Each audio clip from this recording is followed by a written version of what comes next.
Hey guys! If you've watched my previous video on how to get your credit score or your credit report from CIBI, then this video might be for you as well. And if hindi mo pa napapanood yung video na yon, you can click it up here so that you can watch it para meron kang idea what we are going to talk about today. So for today guys, I will be sharing to you how I got my credit report and my credit score from another credit bureau, and we will discuss it later on. Tapos, ang maganda pa dito is that it's free, it's easy, and it's accurate. And if you guys are planning to get a credit report, I would definitely recommend for you guys to use this method. Hey, what's up everyone? I am Oshean and I make videos on personal finance, tech reviews, lifestyle hacks, and whatnots. So the credit bureau that we are going to talk about today is TransUnion. So similar din siya sa CIBI, pero ano ba yung differences nilang dalawa? So the first one is yung CIBI. It's the first Filipino credit bureau and I think it's the only Filipino credit bureau existing right now. While ang TransUnion naman, it's an American credit bureau.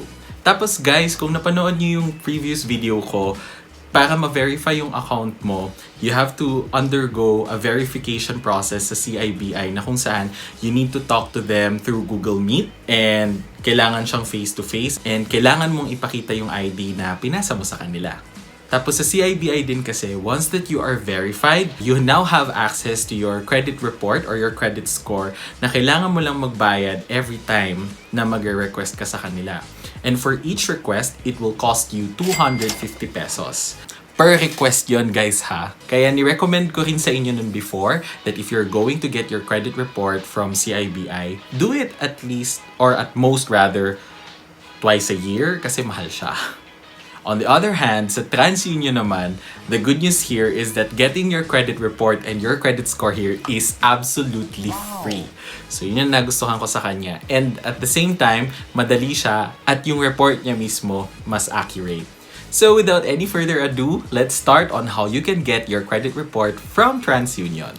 So the first thing that you're going to do is to download the form. I will put the link to the form sa baba, sa description box so that you would be able to access it. So maganda pa doon guys, kapag ginamit nyo yung PDF form nila, pwede mo nang i-type yung details mo doon such as your name, your birthday. Tapos kapag na-fill upan mo na siya, ipiprint mo na lang siya. And then once na na-print mo na siya, you just need to sign it and then put the date kung kailan mo siya pinirmahan. So please guys, do not forget to put the date doon sa baba kasi nung sa case ko, nakalimutan ko lagyan ng date nung sinubmit ko na sa kanila. So they had to get back to me and they told me that I have to resubmit my form again together with all the other requirements.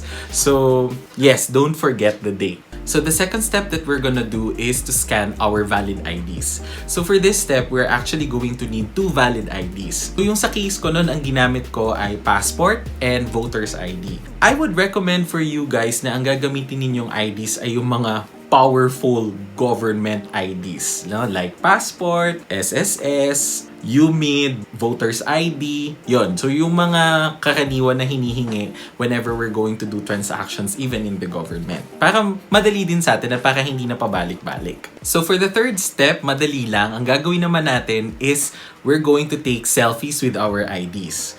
Make sure na kapag magtitake kayo ng selfies mo kasama yung IDs ninyo, dapat malinaw yung nakasulat dun sa IDs mo, like yung name mo, birthday, at saka pati yung pirma.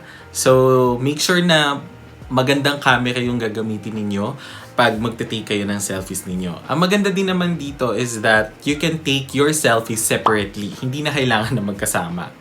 So the next step is once na nakaprepare na lahat ng files natin, yung forms, yung IDs, at saka yung selfies, we're gonna put them in a zip file. Tapos dapat yung zip file na yon is password protected. So for this step guys, ang ginawa ko naman dito is that I used WinRAR. So it's a free zip or archiving software sa ating mga computers na pwede siyang gumawa ng zip file for you, and at the same time, it can also encrypt your zip files para password protected siya. So for the password guys, I would definitely recommend for you guys to use a password manager such as Bitwarden and LastPass. So if you want more details about password managers and how you can secure your data, I will link up my video on this side of the screen so that you can watch on how you can personally secure your data and how you can generate your own passwords. So once that you have your zip file, then you can send it now to TransUnion using this email.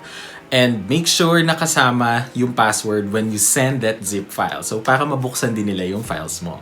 So once na send mo na siya, just wait for a few days for TransUnion to call you so that they can verify kung ikaw ba talaga yung may-ari ng number na yun at ikaw talaga yung nag-submit ng request for that credit report. They will also ask you for some personal questions wherein hindi ko na i-disclose what these are for privacy reasons and also for security reasons. So once that it's verified, they will email you a new zip file na doon nakalagay yung credit report mo. And also, ite-text naman nila sa'yo yung password na gagamitin mo for you to be able to open that zip file.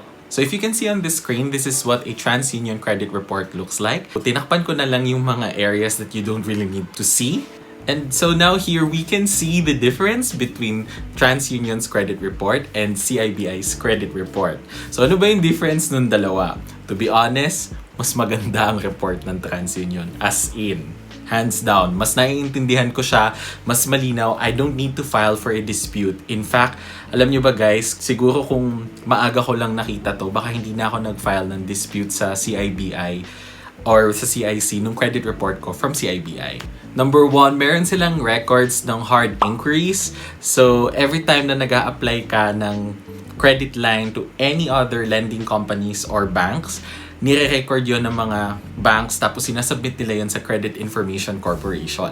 And from this report, guys, we can confirm here that your inquiries are recorded for the next 24 months. So, kunyari, nag-apply ka ngayon ng credit card, tapos na-deny ka, tapos nag-apply ka ulit bukas. So, yung dalawang records na yon, nakastay yun sa record mo for 2 years. Tapos dun guys, sa credit report ko sa TransUnion, nakalagay yung records ko sa Security Bank, sa East West at saka sa BPI kasi meron akong dalawang credit cards dati sa East West at sa BPI. If you've seen my previous video also kung saan naging delinquent ako on handling my credit cards, na which wag niyo akong tutularan guys, okay? Then another thing that I've also liked in TransUnion's credit report is that my credit score is reflected there. I'm not sure what's the system that they're using, but I don't think it's a FICO credit scoring system kasi napansin ko mataas yung score pero nakalagay doon high risk ako. So, I think baliktad yata.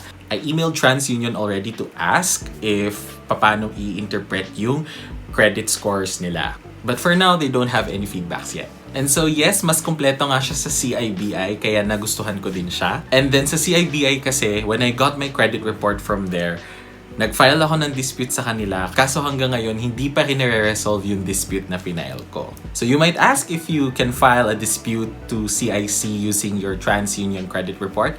Of course, the answer is yes. So if you guys want to know how to file for a dispute, again, I will link it up here on my previous video to know how you can file a dispute to CIC using the credit reports that you got from a credit bureau. And then another tip, guys, is that kapag magfa-file kayo ng dispute, kasi maganda doon, it's via email. So make sure that you also copy furnish the Bangko Sentral ng Pilipinas. So yung kanilang Consumer Affairs Division. Ang maganda kasi doon, guys, dalawang government agencies ang informed whenever you are filing for a dispute. So of course, the first one is the CIC, and then the second one is the BSP.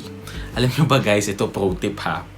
Kapag nagtatransact kayo sa bangko, tapos via email, tapos naka-copy furnish ang Bangko Sentral at saka or ang CIC in terms of credit report, but usually kapag Bangko Sentral yung kina-copy furnish mo, mas mabilis pa sila sa 4:00. So, promise, tried and tested ko na yan. Kaya, it's better that if you're going to communicate with banks, make sure to copy furnish the Bangko Sentral ng Pilipinas because by law, these private banks are supervised by the Bangko Sentral ng Pilipinas. Here are our featured comments for today and I hope you see them. Thank you very much for watching. If you like this video, please do not forget to smash the like button and comment down below if you have any questions and whatever you think of. And please also do not forget to subscribe and click the bell button beside it so that you will be notified whenever I have a new video.